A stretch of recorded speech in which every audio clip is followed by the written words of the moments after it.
നമ്മളിപ്പോൾ വളരെ പ്രധാനപ്പെട്ട വാർത്ത കൂടി വരുന്നു. ഇന്നലെ പകൽ ഒരു നാടിനെ വിറപ്പിച്ച തണ്ണീർക്കൊമ്പൻ എന്ന കാട്ടാന ചെരിഞ്ഞിരിക്കുന്നു എന്ന വാർത്തയാണ് ഇപ്പോൾ നമ്മുടെ മുൻപിലേക്ക് വരുന്നത്. ഇക്കാര്യം വനമന്ത്രി സ്ഥിരീകരിച്ചിരിക്കുകയാണ്. ബന്ദിപ്പൂരിലെ ക്യാമ്പിൽ വെച്ചാണ് ആന ചെരിഞ്ഞതെന്നാണ് ഇപ്പോൾ മനസ്സിലാക്കാൻ വേണ്ടി കഴിയുന്നത്.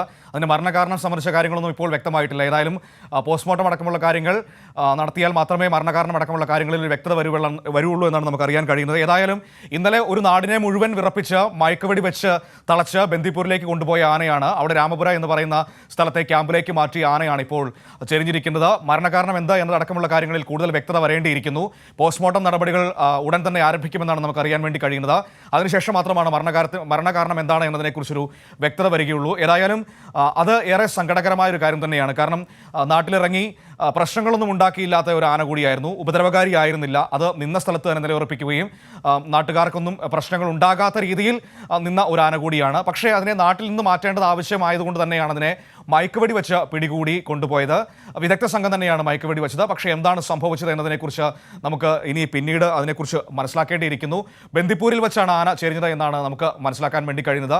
ഈ ദൗത്യ സംഘത്തിൽ ഡോക്ടർമാരും വിദഗ്ധരും എല്ലാവരും ഉണ്ടായിരുന്നു. അവരുടെയൊക്കെ സാന്നിധ്യത്തിൽ തന്നെയാണ് മയക്കുവെടി വെച്ച് കൊണ്ടുപോയത്. പക്ഷേ ഇപ്പോൾ ആന ചെരിഞ്ഞിരിക്കുന്നു എന്നത് ഏറെ ദുഃഖകരമായ ഒരു കാര്യം തന്നെയാണ്. കാരണം എന്ത് പറഞ്ഞാലും അതൊരു ജീവനാണ്. മനുഷ്യർക്ക് ഉപദ്രവം ഉണ്ടാക്കിയിരുന്നില്ല. വസ്തുവകകളും സ്വത്തും നശിപ്പിച്ചു എന്ന കാര്യം വസ്തുത തന്നെയാണ്, യാഥാർത്ഥ്യമാണ്. പക്ഷേ എങ്കിൽ പോലും ആരുടെയും ജീവന് നാശം വരുത്താത്ത ഒരു ആന കൂടിയായിരുന്നു. ഏതായാലും ഇന്നലെ അതിനെ നാട്ടിൽ നിന്ന് പിടികൂടി കാട്ടിലേക്ക് അയക്കാനായി, ബന്ദിപ്പൂരിലേക്ക് തിരികെ വനമേഖലയിലേക്ക് അയക്കാനായി പിടികൂടി തിരിച്ചു കൊണ്ടുപോയതാണ്. ഇപ്പോൾ തണ്ണീർക്കൊമ്പൻ ചെരിഞ്ഞു എന്ന ഒരു വാർത്ത നമ്മുടെ മുൻപിലേക്ക് വരികയാണ് ബന്ദിപ്പൂരിൽ നിന്ന്. അതിൻ്റെ കൂടുതൽ വ്യക്തതകളിലേക്ക് നമുക്ക് അല്പസമയത്തിനകം തന്നെ പോകാൻ കഴിയുമെന്നാണ് ഞാൻ ഈ സമയത്ത് പ്രതീക്ഷിക്കുന്നത്. ജോഷില, നമ്മൾ അല്പസമയം മുമ്പ് സംസാരിച്ച് കഴിഞ്ഞതേ ഉള്ളൂ. പക്ഷേ ഇപ്പോൾ വരുന്നത് ദുഃഖകരമായൊരു കാര്യമാണ്. ആന ചെരിഞ്ഞു എന്നാണ് അറിയാൻ കഴിയുന്നത്. സ്വാഭാവികമായും പോസ്റ്റ്മോർട്ടം അടക്കമുള്ള നടപടികൾ പൂർത്തിയായാലാണ് കാരണം പൂർണ്ണമായും വ്യക്തമാവുകയുള്ളൂ. പക്ഷേ ആന ചെരിഞ്ഞു എന്ന കാര്യത്തിൽ സ്ഥിരീകരണം വന്നിട്ടുണ്ടോ?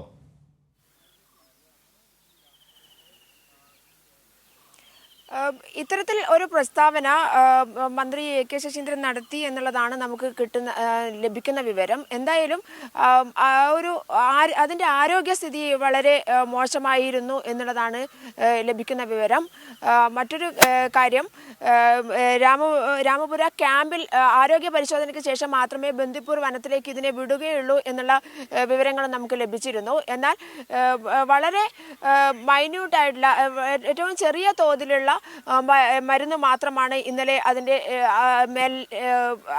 നൽകിയത് എന്നുള്ളതാണ് ഇന്നലെ തന്നെ സർജൻമാർ വ്യക്തമാക്കിയിട്ടുള്ളത്. അത്ര വലിയ ഡോസ് ഇഞ്ചക്ഷൻ അല്ല, മയക്കുവെടിയല്ല നൽകിയത് എന്നുള്ള വിവരങ്ങളാണ് ഇന്നലെ തന്നെ നമുക്ക് ലഭ്യമായിട്ടുള്ളത്. പക്ഷേ മറ്റൊരു കാര്യമുണ്ട്. ജനുവരി 16-നായിരുന്നു ബന്ദിപ്പൂർ വനത്തിലേക്ക് ഇതിനെ മൈസൂരിൽ നിന്നും വനവകുപ്പ് കയറ്റിവിട്ടത്. അതിൻ്റെ ഒരു പ്രശ്നം, ഈ ഒരു 2 ആഴ്ച കാലമുള്ള ഒരു പ്രശ്നം നിലനിൽക്കുന്നുണ്ട്. അതിന് ഭക്ഷണം കൃത്യമായി ലഭിച്ചില്ലേ എന്നുള്ള വിവരം ഇതിനെക്കുറിച്ചൊന്നും അറിയില്ല എന്നുള്ളതാണ്. അതായത് അതിൻ്റെ ആരോഗ്യസ്ഥിതി വളരെ മോശമായിരുന്നു. ചിലപ്പോൾ ഭക്ഷണം കിട്ടാതെയാണോ ഇത് കാടുകൾ അലഞ്ഞ് തിരിഞ്ഞ് തിരുനെല്ലി കാടുകൾ വഴിയാണ് ഈ 2 ആഴ്ച ഇത് സഞ്ചരിച്ച് ഇവിടേക്ക് എത്തുന്നത്. മക്കിമല വഴിയാണ് ഇവിടേക്ക് എത്തുന്നത്.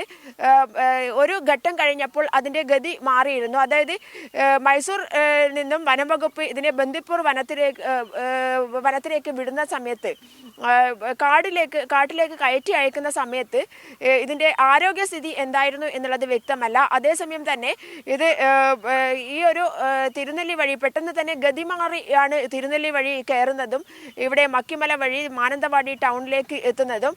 സാധാരണ ഒരു ആനയും ആ രീതിയിൽ മാനന്തവാടി ടൗണിൽ ഇതുവരെ എത്തിയിട്ടില്ല എന്നുള്ളതാണ്. അത് ഒരു പക്ഷേ ഭക്ഷണത്തിൻ്റെ ഒരു പ്രശ്നം അതിനെ അലട്ടിയിരുന്നോ അല്ലെങ്കിൽ വിശപ്പ് കൊണ്ടാണോ അത് ഇവിടേക്ക് എത്തിയത് എന്നുള്ളതൊന്നും വ്യക്തമല്ല.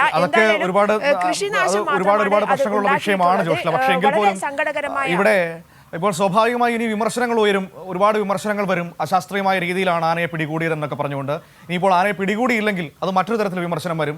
ഇത് ആന നാട്ടിലിറങ്ങിയിട്ട് ആനയെ പിടികൂടാതെ കയ്യും കെട്ടിയിരിക്കുന്നു. രീതിയിലല്ല പിടികൂടിയിട്ടുള്ളത്.